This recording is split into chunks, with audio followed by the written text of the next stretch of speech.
Hallo liebe Zuschauer, wir möchten euch jetzt gerne eine kurze Beschreibung von dem A320 geben. Wir haben den Jan hier noch. Schönen guten Tag, hallo. Hallo Jan, und wir sind auch in Tübingen. Der Jan ist einer der Programmierer und ich habe jetzt eine Frage, Jan. Die Tutorials wolltest du uns zeigen. Genau, wir sind hier auf aerofly.com. Auf der Webseite. Da haben wir Tutorials zur Verfügung gestellt. Hier oben auf dem Button Gehen wir mal Tutorials rein. kommt man zu unseren Anleitungen. Da haben wir einige Tutorials schon verfasst. Und weiter unten, nach den ganzen Einleitungstutorials, findet man auch speziell zum A320 ein Tutorial. Können wir da reingehen? Genau, da gehen wir jetzt mal drauf. Hier wird dann Schritt für Schritt erklärt, was man machen muss, um ein Flugzeug von Cold and Dark, also mit abgeschalteten Motoren und komplett allen Systemen abgeschaltet, wenn man das startbereit vorbereitet und dann abheben kann. Super, also wenn wir weiter runtergehen, was haben wir noch? Zusätzliche Checks vor dem Triebwerkstart, Autopilot und so weiter. Was haben wir noch? Triebwerkstart selber. Dann Triebwerk anlassen, genau. Nach dem Start und so weiter. Also wird alles komplett erklärt, so gut wie möglich schriftlich, was man machen muss, beziehungsweise was man alles machen kann beim 320er. Genau. Nutzen wir auch dann hier die Checklisten im Flugzeug selber natürlich. Und wenn wir jetzt ganz nach unten gehen, das hast du mir vorhin noch gezeigt, dann kommen wir zum Wiki. Das heißt, da haben wir noch mehr Möglichkeiten, da sehen wir nochmals genau, was man alles machen kann. Genau. Hier haben wir erstmal noch weiterführende Links für Leute, die sich für den Autopiloten interessieren vom Airbus. Ja.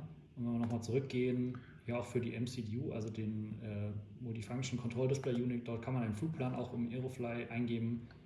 Das ist aber was für Profis. Wenn man noch weitere Informationen haben will, die findet man hier nochmal in der Liste von unseren ganzen Tutorials. Ganz unten haben wir auch einen Verweis auf unser Wiki, wo man noch weitere Informationen findet.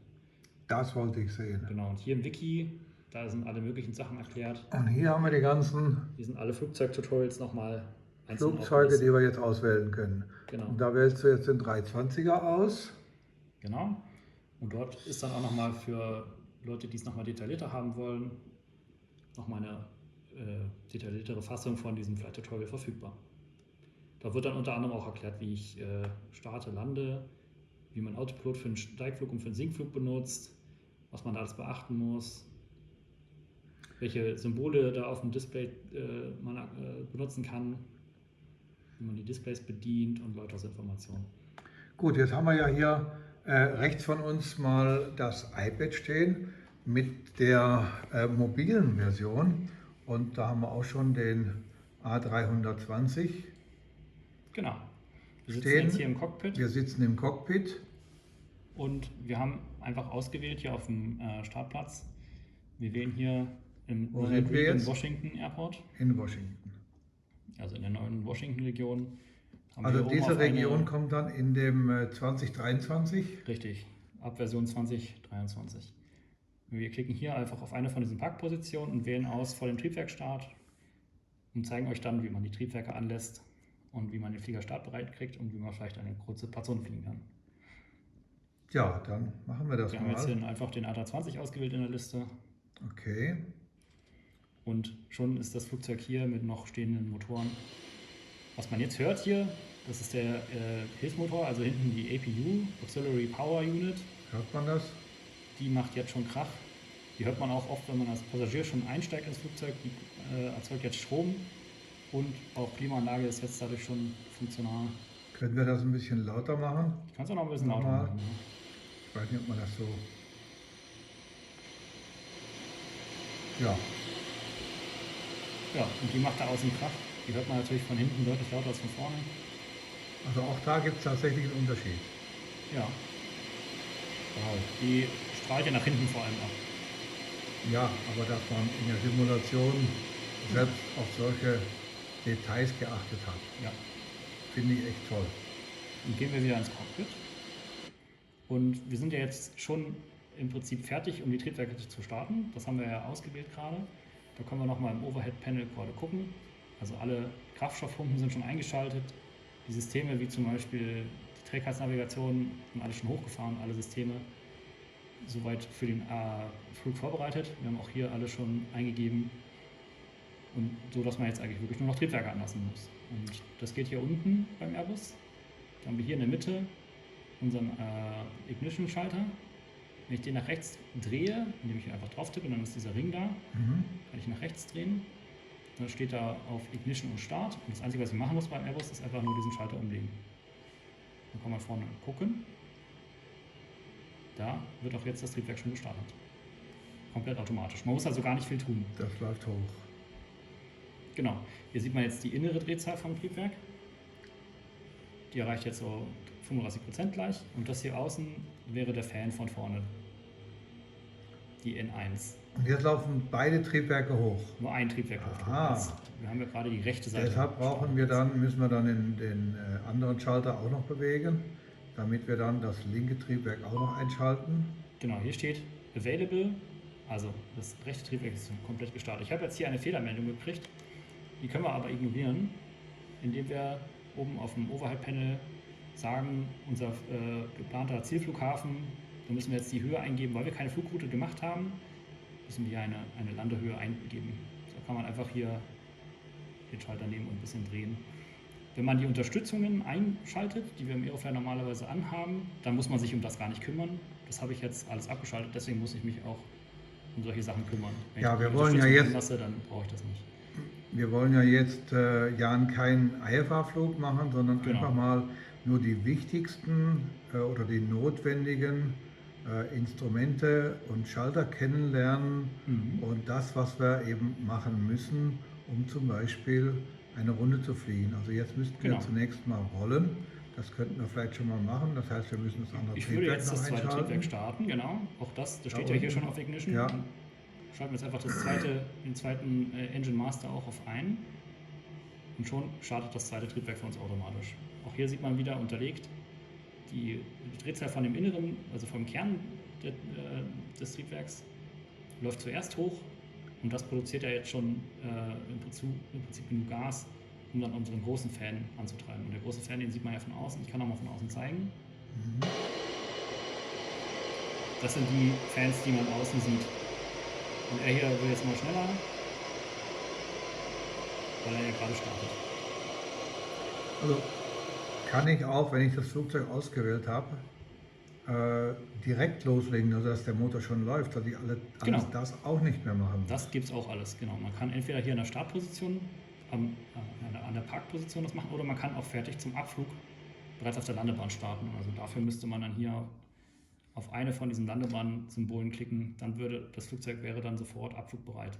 Ja, möchtest du jetzt gerne dahin rollen oder sollen wir Ich einfach würde von da starten? Ich würde einfach kurz noch rüberrollen und noch ein paar Okay. Sachen zeigen, die unser Airbus kann.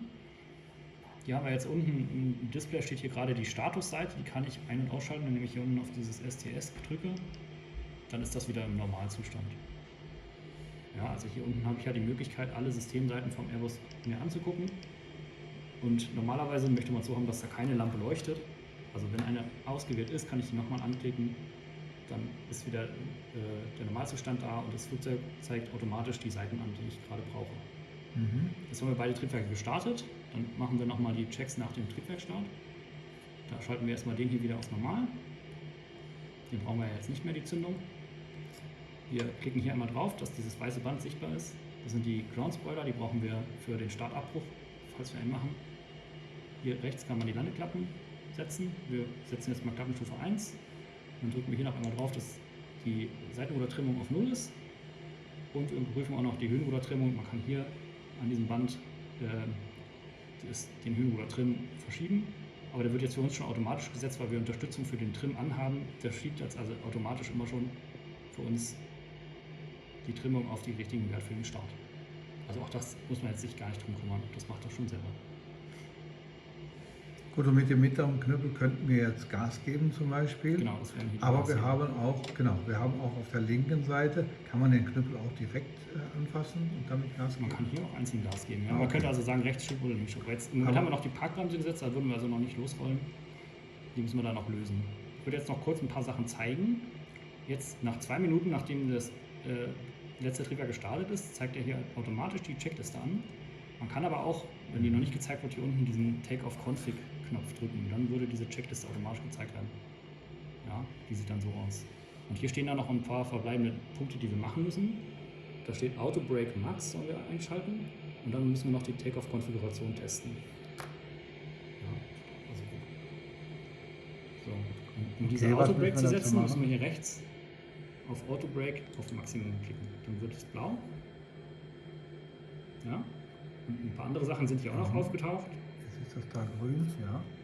Hier steht noch Predictive Winch hier, muss man anschalten, und TCAS ist auch noch auf Standby. Dazu gehen wir unten ins Pedestal. Hier unten ist Predictive Winch hier, das muss man einmal anschalten auf Auto. Und auf der rechten Seite den Transponder, den machen wir jetzt einfach schon mal ganz nach rechts drehen, auf dieses TARA. Das ist dann Traffic Advisory und Resolution Advisory. Die sind, falls wir Flugverkehr haben, würde uns das Warnungen geben, falls wir dem in die Quere kommen. Jetzt sieht man hier, alles ist schon grün, es gibt nur noch einen Punkt, der blau ist. Den kriegen wir weg, indem wir hier unten nochmal auf diesen Take-off Configuration Button drücken. Also diesen Button muss man einmal anklicken. Dann siehst du oben, ist die ganze Take-off Configuration komplett grün. Wenn wir jetzt die Landeklappen vergessen haben, zum Beispiel, dann würde das hier zwar stehen, und wenn man aber dann den Knopf drückt, Take-off Configuration, dann würde da auch eine Warnung komplett in Rot hier darstellen, du hast vergessen, die Landeklappen zu setzen. Also Take-off Configuration Flaps. Also kann das dann eigentlich jetzt für den Piloten gar nicht wirklich passieren, dass man es vergisst, weil es eine Warnung gibt. Genau. Das würde auch, Ist wenn das ich bei Gas der gebe. Landung auch so, dass wenn man Ja. die Landeklappen vergisst, dass es da extra eine Warnung gibt für Genau. die Klappen? Das ist ein anderes System, aber es gibt auch diese Warnung im Cockpit. Das haben wir auch simuliert.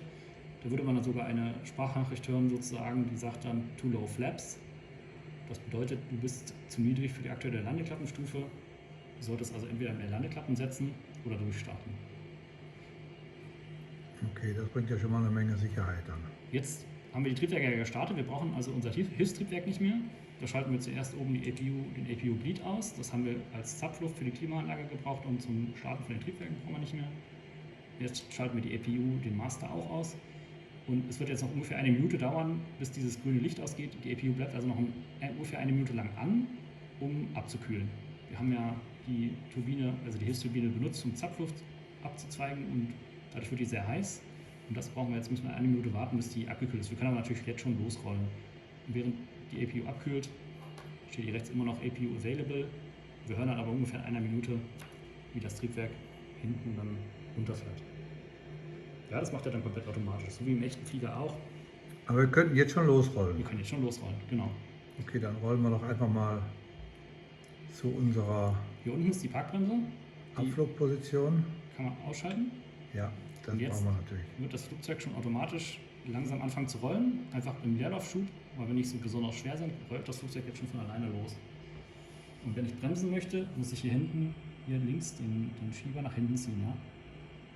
Dann sehe ich, dass die Bremsen auch funktionieren. Es gibt einmal Gas 0, kannst du das nochmal machen? Was steht dann da? Jetzt haben wir Gas 0. Und wenn ich nach Und wenn ich hinten jetzt ziehe, weiterziehe, dann haben wir Bremse. Bremse. Und das die Menge in Prozent. Genau. Wunderbar. Auf geht's. Also wollen wir mal ein bisschen Gas kann ich ja geben. Hier mit dem Seitenruder kann ich auch vorne das Bugrad steuern. Damit kann ich dann sehr eng um die Kurve rollen. Mhm. Das Ganze kann man sich jetzt auch von außen anschauen. Richtig. Ich kann auch von außen rollen, wenn ich das möchte. Okay. Also so mache ich nochmal, dass man das Bugrad sieht. So kann ich also das Bugrad links und rechts lenken. Dann können wir schön über den gelben Strich rollen. Ja, genau.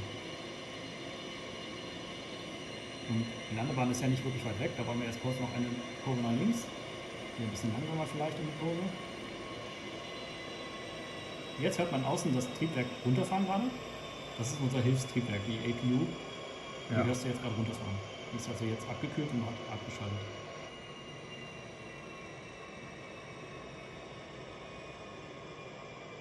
Gut, da würde jetzt manch einer nicht wissen, was das jetzt ist, vom Geräusch her. Genau. Aber schön, dass du das so erklärst. Genau. Ich würde jetzt einmal noch mal kurz hier stehen bleiben. Wenn man hier übrigens die Bremse ganz nach hinten zieht und dann loslässt, dann haben wir was eingebaut, dass automatisch die Bremse erstmal gehalten bleibt. Ja? Also hier oben sehe ich in blau, Hold. Die Bremse wird jetzt automatisch für mich erst noch mal gehalten, dass der Pfleger nicht sofort wieder selber losrollt, bevor ich hier die Parkbremse setzen kann zum Beispiel. Und ich wollte jetzt noch ein paar Sachen zeigen vielleicht. Also wenn ich jetzt hier im Flugzeug bin, muss man ja vor dem Start auch noch mal kurz gucken, ob alle Ruder richtig funktionieren. Wenn ich hier das auslenke, das sieht man sofort in der Mitte, wird automatisch die richtige Seite dargestellt für die Flugsteuerung. Ja. Okay. Und die wird nur dargestellt, wenn man hier unten auch die richtige Seite ausgewählt hat. Hier drunter.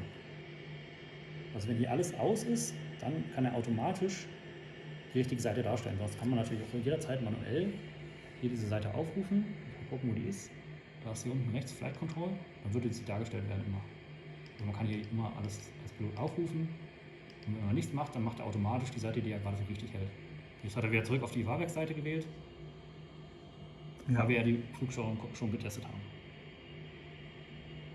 Okay, dann würde ich sagen, sind wir soweit startbereit. Ich würde immer auch noch mal empfehlen, zu schauen, dass hier oben der Autopilot richtig eingestellt ist.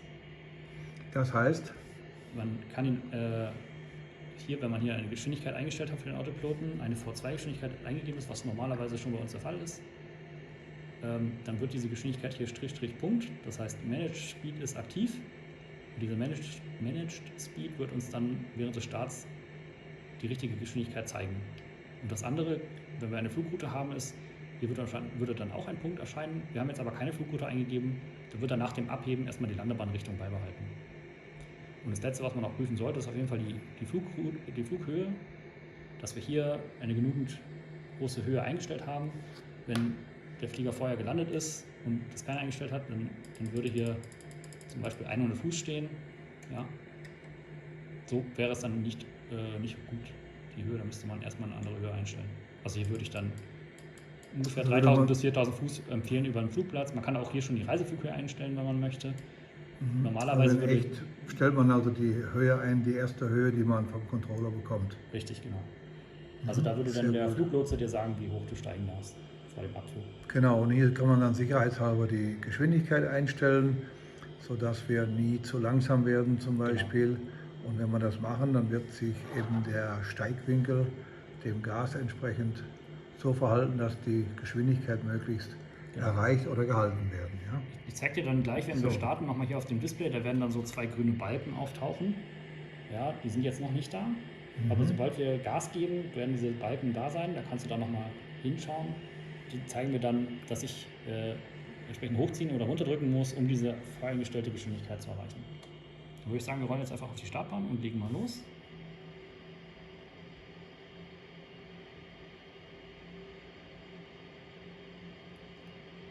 So. Fahr hier langsam die Kurve. Das heißt, wir haben uns jetzt eine Startfreigabe geholt. Ja. Da ist der Fußgängerüberweg oder der Barcode. Ja, da muss man immer, wenn man drüber fliegt, dann macht es einmal Piep und dann wird die Kreditkarte eingescannt, haben wir gelernt. Ne? Oh je. So geht das. Jetzt weiß ich auch, warum das Fliegen so teuer ist. Ja.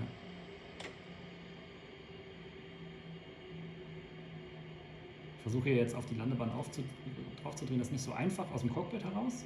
Ja. Wenn einem das schwerfällt, dann kann man auch immer gut von außen nochmal gucken natürlich. Also hier in der Außenkamera ist das etwas jetzt einfacher. halten wir, aber jetzt sah es doch gerade so aus, vom Cockpit aus, wie wenn wir jetzt rechts. Wir sind doch etwas daneben. Ja, aber wenn man jetzt rollt, dann ist es normal, dass die Mitte nicht in der Mitte ist, sondern so wie es jetzt aussieht, würde das Flugzeug dann eben tatsächlich auch in der Mitte rollen. Ungefähr, ja, genau. Okay, gut. Also, du schaust am besten mal hier unten auf dieses Display. Ja. Hier in der oberen Zeile, sobald ich Gas gebe, werden hier ganz viele Sachen auftauchen. Und als Pilot wird man die auch immer vorlesen, dass man die richtige Kontrolle gemacht hat. Dass das, was man auch möchte für den Autopiloten nach dem Start, dass das jetzt gleich am Anfang auch schon richtig geprüft wird. Gut, das schauen wir uns an und du Also es gibt Gas. gibst jetzt erstmal Gas. Erstmal so 40-50% hier rechts auf die Triebwerksanzeige, dass die beiden gleichzeitig hochfahren. Und sobald beide oben sind, gebe ich jetzt einfach mal Vollgas. Ja. So, jetzt sehen wir schon, Da was steht hier dann passiert. Mantoga SAS. SAS ist der Modus, der uns gleich nach dem Start die richtige Geschwindigkeit anzeigt. Wir sehen jetzt auch schon den grünen Balken, der ist schon aufgetaucht. Der ist hier unten. Ja, den sieht man schon, der sagt mir, ich soll jetzt die Nase hochziehen. Okay, Jetzt schauen wir ziehe ich nochmal raus. mit dem rechten Steuerknüppel langsam die Nase hoch. Und ab jetzt kann ich diesem Flight Director, nennt er sich, hinterherfliegen. Also wenn ich hier hingucke, dann sagt er mir, ich muss ein bisschen weiter rechts fliegen. Und jetzt soll er die Nase ein bisschen weiter runternehmen. Dann folge ich dem einfach und fliege das genau hinterher. So würde ein echter Pilot auch erst nach dem Abheben fliegen. Also Das heißt, du schaust jetzt auf diesen grünen Balken. Man versucht dieses Kreuz genau in der Dieses Mitte Kreuz. zu Und wenn jetzt der senkrechte Balken nach rechts geht, muss ich dann nach links steuern Genau. oder nach rechts? Also wenn er jetzt links ist, sagt er, Dann ich muss soll ich nach links steuern. nach links steuern. Also immer dahin steuern, wo der Balken hingeht. Jetzt ist der waagerecht zu weit oben, also muss ich etwas mehr ziehen. Etwas mehr ziehen und noch ein bisschen nach links steuern. Dann mach das mal gucken, ob sich da was bewegt. So steuert er wieder in die Mitte, ja. Genau, jetzt schauen wir mal raus. Genau, jetzt sagt er mir, ich soll gerade die Nase schon wieder runternehmen, weil wir jetzt haben wir unsere Flughöhe gleich schon erreicht. Jetzt sehen wir da oben nichts, dann müsstest du da... Ich muss gerade steuern, einen Moment, so. Alles gut, nur langsam. Und hier oben links sieht man jetzt auch dieses Lever Climb, heißt das. Da muss ich jetzt hier mit dem Gashebel deutlich nach hinten gehen. Ja, dieses Grün jetzt. Bis das hier im Prinzip grün wird. Ja? Und jetzt hört man auch sofort, wie er schon Gas rausnimmt. Jetzt haben wir den automatischen Schub aktiviert. Der will jetzt sehr weit nach unten wieder mit der Geschwindigkeit. Ich kann das aber ändern, wenn ich hier oben drauf tippe, kann ich hier die Geschwindigkeit wieder erhöhen. So, er soll jetzt mal 210 Knoten fliegen. Und der automatische Schub gibt jetzt hier Gas. Und das funktioniert aber nur, solange ich diesen Hebel nach hinten gezogen habe, bis es zweimal klack gemacht hat. Man sieht das auch hier hinten. Er muss hier in dieser Raste sein. Wenn ich jetzt also ein bisschen zu viel Gas habe, kann er nicht arbeiten. Dann gibt er sofort Gas. Und wenn ich zu weit hinten bin, funktioniert er zwar, aber ich kriege permanent eine Warnung. Die zeige ich dir gleich mal. So sieht das aus, wenn du den Schubhebel nicht richtig hast. Ja, so habe ich den Schubhebel zu weit hinten. Da sagt er mir, er kann nicht genug Gas geben. Auto Thrust ist limitiert.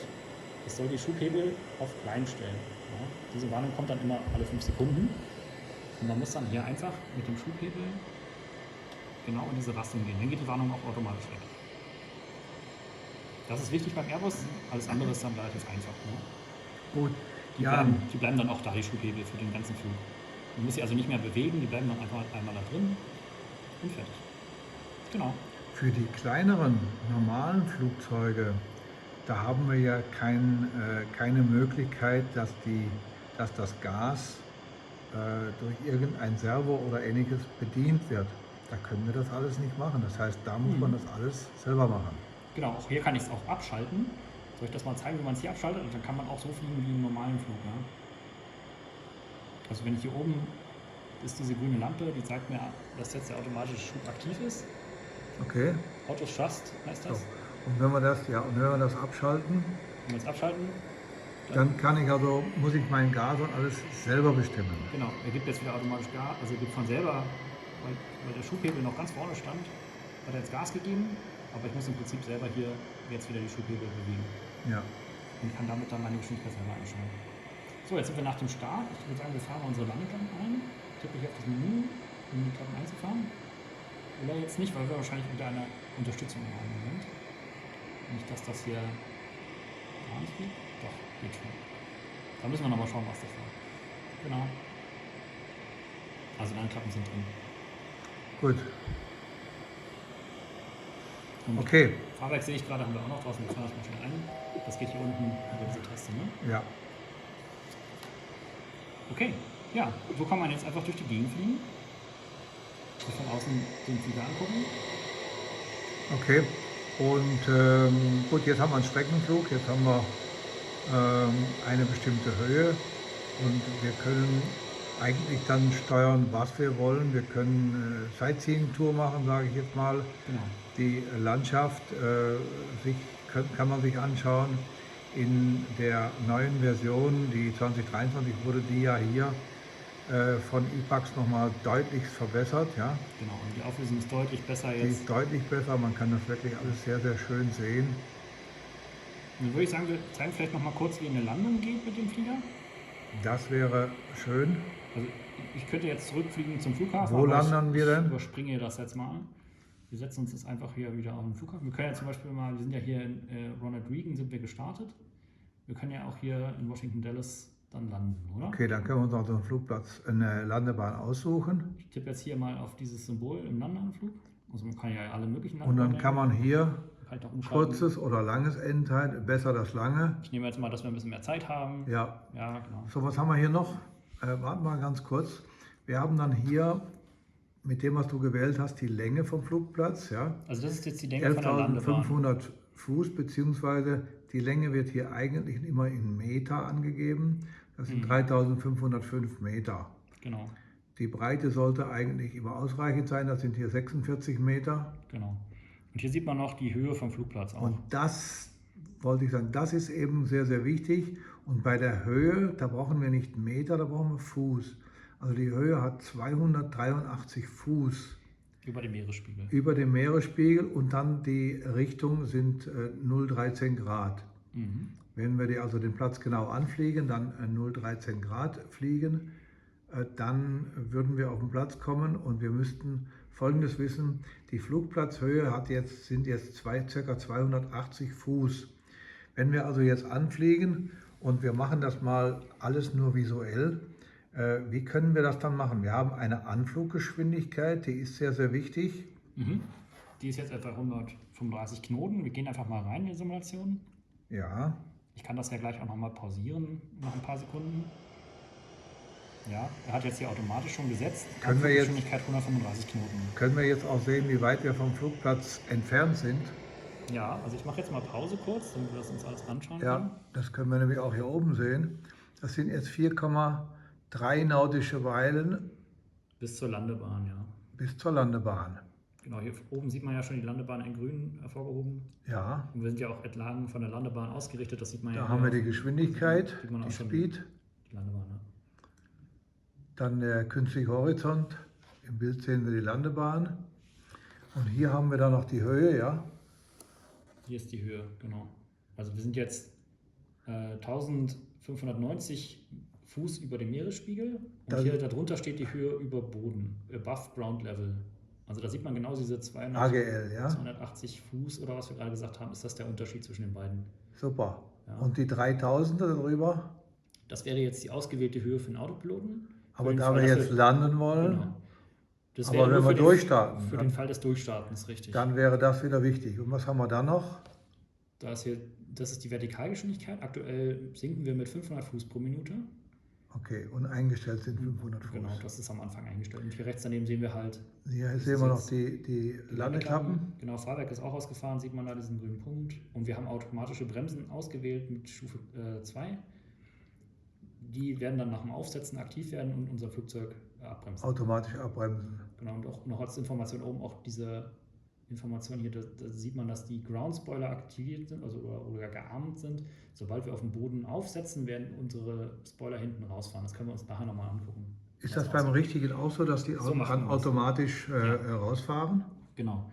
Und um diesen Hebel, das ist dieser Hebel, der hier mit diesem weißen Band, also wenn der gezogen ist, dann sind die Ground Spoiler so vorbereitet für die Landung, dass die automatisch ausfahren, sobald ich aufsetze. Also man könnte das auch von Hand machen? Man kann das auch von Hand machen. Okay. Und die automatische Bremse würde man hier drüber steuern können. Also man kann eine niedrige, Low- oder Medium-Bremse auswählen für die Landung. Die steuert dann eine gewisse Verzögerungsrate. Also wenn ich eine kurze Piste habe, sollte ich lieber diese Medium nehmen. Maximum ist nur für den Startabbruch auswählbar. Die kann man also in der Luft nicht auswählen, nur die Low oder Medium. Genau. Okay. Und dann hier in der Mitte, beim Airbus zeigt er auch nochmal immer die Checkliste an, was man dann tun muss, um fähig zu sein für die Landung. Also hier würde dann hervorgehoben werden, so wie wir das bei der Startcheckliste schon gesehen haben, wenn ich die Landeklappen nicht gesetzt habe, würde das hier blau sein. Dann steht also hier immer, was man noch zu tun hat, damit der Flieger richtig zu landen. Jetzt haben wir aber alles grün. Wir haben das Ganze auf Pause stehen und könnten jetzt den Landeanflug jetzt fortsetzen, genau. Fortsetzen. Vielleicht noch ein kleiner Hinweis. Wir haben normalerweise, wenn wir jetzt keine Flugroute geplant haben, wenn diese Landebahn ein Instrumentenlandesystem hat, wird das automatisch auch schon eingewählt. Und das sehen wir jetzt auch hier auf dem Display, dass hier magentafarbene Linien da sind. Das ist also automatisch voreingestellt, wenn man diese Position zur Landung auswählt. Die können wir auch benutzen, um per Leitstrahl auf die Landebahn zuzufliegen. Also der Autopilot kann das dann auf dem ILS, genau, auf dem Instrumentenlandesystem kann der Autopilot dann langfliegen. Ich denke, das kennen die meisten. Und er kann auch automatisch dann landen. Wenn wir hier mal genau hinschauen, ich weiß nicht, ob man das sehen kann, dann haben wir da auch ein Licht, ein weißes Licht, glaube ich. Ja, hier sind zwei kleine Also da rote gibt es Lampen noch und so zwei kleine weiße Lampen. Landelichter und da sind immer 4 Stück. Wenn 2 davon weiß sind und 2 davon rot, dann stimmt unsere Anflughöhe. Genau. Danach kann man sich auch ein bisschen richten. Wenn wir dichter So, rankommen, dann wird jetzt man's fliegen dann wir auch- weiter und versuchen mal. Also jetzt fliege ich aktuell manuell einfach mal auf diese Landebahn zu. Und auch hier im Landeanflug kann mir der Airbus helfen. Ich kann also mit diesem grünen Flight Director, wenn ich da jetzt also ein bisschen nach unten steuere und ganz leicht nach rechts, er sagt mir dann, was ich tun muss, um perfekt auf der Landebahn zu fliegen. Da muss ich nicht mal rausgucken. Wenn ich jetzt nach oben gucke, sieht das alles gut aus, aber der zeigt mir das auch nochmal an, was ich tun muss. Das heißt, wenn der Pilot also schlechte Sicht hat oder sehr wenig oder vielleicht sogar gar nichts sieht, dann ist auch das eine Hilfe, Genau. obwohl das natürlich auch alles vollautomatisch möglich wäre. Aber er hat dann immer noch Genau. eine gute Kontrolle. Solange das hier Glideslope und Localizer anzeigt, kann ich das zum Landen benutzen. Ja, da muss man als Pilot immer hingucken, dass diese obere Zeile hier auch das macht, was man Aktiv möchte. ist. Das ist was der Autopilot im Prinzip dir jetzt anzeigt. Was man eingestellt hat auch. Genau. Ich bin ein bisschen niedrig. Jetzt siehst du hier, 500. wenn wir nochmal schauen, da sind jetzt mehrere Lampen rot und nur noch eine weiß. Ne? Ich schau mal. Da bin ich also zu tief. Also jetzt sehen wir 3 rote und eine weiße. Genau, und wenn ich jetzt wieder weiter nach oben steige, also oder die Höhe etwas halte, Halte mal und die dichter Höhe ranfliege, jetzt etwas. sind es wieder Ja. 2 rot, 2 weiß. Ne? Und Ah jetzt ja, kann ich ich sieht wieder, man das genau. wieder steiler sinken und auf die Landebahn drauf zufliegen. 300. Der Airbus sagt uns jetzt auch immer die Höhe über dem Boden an, im Fuß. Ja. Und das hört man ja dann, diese Radar ausrufen. 100 above. So, und dann, du fliegst jetzt nur nach Sicht, also. Genau. Der automatische Schub hält jetzt für mich immer noch die Geschwindigkeit. Und Ja. kurz vorm Aufsetzen nehme ich den Gashebel ganz auf Leerlauf zurück, dann geht er aus. 50. 40. 30. 20. Retard. Retard heißt, ich soll meinen Schubhebel nach hinten ziehen. Ziehe den auf Leerlauf und muss jetzt nur noch aufsetzen. Also immer mehr Höhenruder ziehen. Ein bisschen doll aufgesetzt, genau. Und sobald ich aufgesetzt bin, aktiviert sich jetzt die automatische Bremse. Das sehe ich hier rechts. Das hatten wir vorhin ja eingestellt. Das haben wir vorher das hattest eingestellt. du erklärt, ja. Genau. Und die bremst jetzt hier unsere Geschwindigkeit runter. Mhm. Ich brauche also gar nichts machen. Ich halte jetzt, macht er komplett automatisch im Prinzip. Ich müsste noch ein bisschen mit Seitenruder hier die Richtung halten. Das macht er komplett. So, dann sind wir schon gelandet. So geht das Und mit jetzt Bremsen. nochmal ganz kurz, wir können uns das jetzt nochmal anschauen. Genau. Wenn Schauen wir da uns auch mal das oben an. Hier oben auf dieses Menü gehen, Ja. die Pause wieder die aktivieren. Pause aktivieren, dann haben wir unten diesen Sieht man hier diesen Balken. Ja. Balken, den können wir zurückschieben. Stopp, das reicht ja schon. Und jetzt könnten wir uns das von draußen anschauen oder Genau. mit, so wie wir halt wollen, vom Tower aus. Von der Passagierkamera Von aus, der- da sieht man dann hier, Ja. kann ich mir nochmal genau aufsetzen. Das sind jetzt diese Groundspoiler, die rauskommen. Ja? Also das sind diese automatischen Bremsklappen. Also Die kommen aber erst raus, wenn er jetzt aufgesetzt setzt hat. er auf, zack, kommen die sofort raus. Ja? Alle kommen Ja. hier raus. Und die sorgen dafür, dass der Auftrieb am Flügel reduziert wird. Ja, Dann bleibt der Flieger auch wirklich am Boden. Ja, das brauchen ja wir weil vor das allem bei theoretische Seitenwinde. Gewicht ja auch höher wird. Genau. So. Kann ich also, während ich das mir angucke, auch alle möglichen Kameras nochmal anschauen. Kann mir anschauen, wie sah Okay, das jetzt jetzt vom noch mal Turm aus. weiterfliegen. So sah das vom Turm aus, ja. Ja, Nochmal Das- von da abspielen. sieht aus wie echt. Finde ich auch. Ja, so schlecht ist die Landung nicht, wie du meintest. Bisschen zu lang geschwebt und dann runtergefallen. Aber ansonsten. Man hat es überlebt. Genau. Super, Kann ich mir also auch vom Co-Pilotensitz aus angucken. Da sitzt dann der Pilot. da sitzt einer drin und der Co-Pilot ist also nicht ein Autopilot, ist was Ähnliches, aber da kann ich andere Einstellungen machen, da kann ich auch anders eingreifen. Beim Autopiloten, Minimum wenn ich das richtig verstehe, muss ich die ganzen Sachen, 40. Richtig. die Höhe, die Richtung, alles einstellen und beim Co-Piloten ist das etwas, ich sage jetzt mal, einfacher. Genau. Ich kann aber auch zum Anfliegen den Co-Piloten einschalten, das ist sehr einfach, das ist dann eine Taste. Sollen wir das auch nochmal zeigen? Dann gehe ich hier raus. Das können wir noch mal Ja, kurz das- demonstrieren. Also ich gehe Nochmal noch den kurzen zoome ein Anflug. bisschen raus. Hier tippe ich wieder drauf. Kurz, jetzt nehmen wir mal den kurzen Anflug. Ja, Gehe wieder in die Simulation rein. genau, weil Jetzt das, muss ich die Pause gerade wieder ausmachen. Wir waren ja gerade in der Pause. Ja. Jetzt Das ist macht alles nämlich neu das Ganze vorbereitet. viel einfacher. Jetzt gehen wir noch mal mit dem Co-Pilot, nicht mit dem Autopilot, sondern mit dem Co-Pilot. Genau. Jetzt sagt man da unten die Taste einfach für Landung und jetzt übernimmt der Co-Pilot das Ganze und wir brauchen keine weitere Einstellung machen. Ja? Genau. Und man sieht jetzt auch, Und wir alles, was können- hier grün ist, das steuert alles der Co-Pilot jetzt für uns. Wir können also auch einfach zugucken. Und dann Aber landet er wir automatisch. könnten ja auch zwischendurch, wenn wir jetzt das selber fliegen wollen, ausschalten. Genau, kann ich Und auch wieder abschalten. wenn wir wieder nicht ganz sicher sind, können wir es wieder einschalten Ja. und der wird das ständig wieder übernehmen. Genau. Das ist dann die einfache Variante. Der macht das besser als ich. Umkehrschub, der macht das besser als du. Ja, Das genau. ist schön. Hier sieht man auch den Umkehrschub. Also diese Klappen, die kommen dann raus aus dem Triebwerk. Ja, Und die lenken dann den Abgasstrom so um, dass er nach vorne gelenkt wird. Ja? Also hier geht die Luft rein Ja. und auch wieder raus. Also nach vorne. Und bremst dann sehr stark. Effektiv durch Luftverwirbelung bremst er unser Flugzeug ab. mit Gegenschub Und praktisch. genau, der Schub wird umgelenkt. Ja. Produziert Gegenschub. Super, So, vielen Dank fürs Zuschauen. es war sehr schön. Du hast das ganz toll erklärt, finde ich. Genau, es ist zwar ein komplexes Flugzeug, aber es ist eigentlich von den Airlinern einer der einfachsten. Ja, der macht sehr viel automatisch und wenn man das verstanden hat, dass man nach dem Abheben hier nochmal mit dem Gashebel zurückgehen muss auf die Kleinposition, ab da ist eigentlich alles einfach. Es sei denn, man lässt den, Man lässt den Co-Piloten natürlich steuern. genau, Der kann das natürlich für uns auch. Ja, dann kann er das für uns auch, dann macht er das alles richtig. Wenn wir also nicht ganz sicher sind, einfach mal kurz den Co-Piloten einschalten und wir können das ja wieder zurücknehmen, können dann wieder selber weiterfliegen, aber der hat dann sämtliche Einstellungen selber gemacht. also hier einfach in der Luft Ja. einschalten, dann macht er schon mal richtig. Und jetzt kann man es wieder Jetzt kann man ausschalten. wieder ausschalten. Und dann sind schon mal alles was erforderlich ist gesetzt und wir können wieder weiter. Das macht die Sache natürlich sehr einfach Ja. oder einfacher und das macht natürlich dann auch viel Spaß, wenn man dann alles langsam lernt und lernt eben damit umzugehen, wie man das machen kann beim Start, bei der Landung und so weiter. Genau. Sehr interessant. Ja, dann würde ich sagen, wir wollen noch Videos von anderen Flugzeugen auch machen, so dass man wirklich weiß, was man hier alles machen kann. Du hast das schön erklärt. Jan, dir vielen Dank. Gerne. Ich hoffe, Und- ihr habt was lernen können heute. Wir sehen uns beim nächsten Video. Auf Wiedersehen. Danke, tschüss. Tschüss.